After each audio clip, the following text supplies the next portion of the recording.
शाम को गर्मी थोड़ी थमी तो मैं पड़ोस में जाकर रुचि के पास बैठ गई।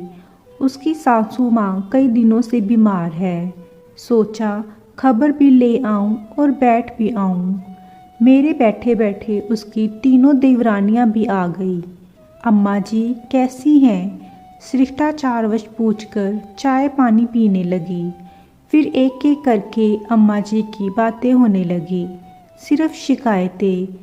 जब मैं आई तो अम्मा जी ने ऐसा किया, वैसा कहा, ये किया, वो किया।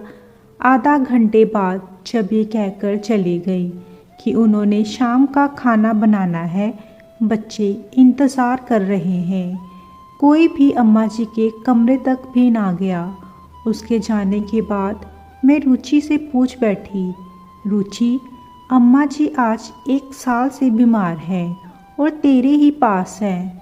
तेरे मन में नहीं आता कि कोई और भी रखे या इनका काम करे? माँ तो सबकी है। उसका उत्तर सुनकर मैं तो चिढ़ सी हो गई। वह बोली, बहन जी मेरी सास 7 बच्चों की माँ है।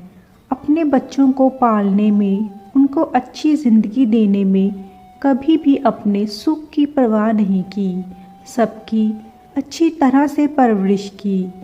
ये जो आप देख रही हैं ना, मेरा घर, पति, बेटा, शानो शौकत सब मेरी सासू जी की ही देन है।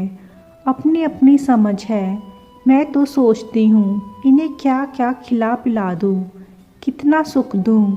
मेरे बेटे बेटी अपनी दादी माँ के पास सुबह शाम बैठते हैं। उन्हें देखकर वो मुस्कुराती हैं। अपने कमज़ोर हाथों से वो उनका माथा, चेहरा और शरीर सहलाकर उन्हें जी भर कर दुआएं देती हैं। जब मैं इनको नहलाती, खिलाती पिलाती हूँ और इनकी सेवा करती हूँ तो जो संतुष्टि के भाव मेरे पति के चेहरे पर आते हैं, उसे देखकर मैं धन्य हो जाती हूँ। मन में ऐसा एहसास होता है जैसे दुनिया का सबसे बड़ा सुख मिल गया हो। और फिर वह बड़े ही उत्साह से बोली, एक बात और है, ये जहाँ भी रहेंगी घर में खुशहाली ही रहेगी। ये तो मेरा तीसरा बच्चा बन चुकी हैं। और ये कहकर वो सुबक सुबक कर रो पड़ी। मैं इस ज़माने में उसकी ये समझदारी देखकर हैरान थी।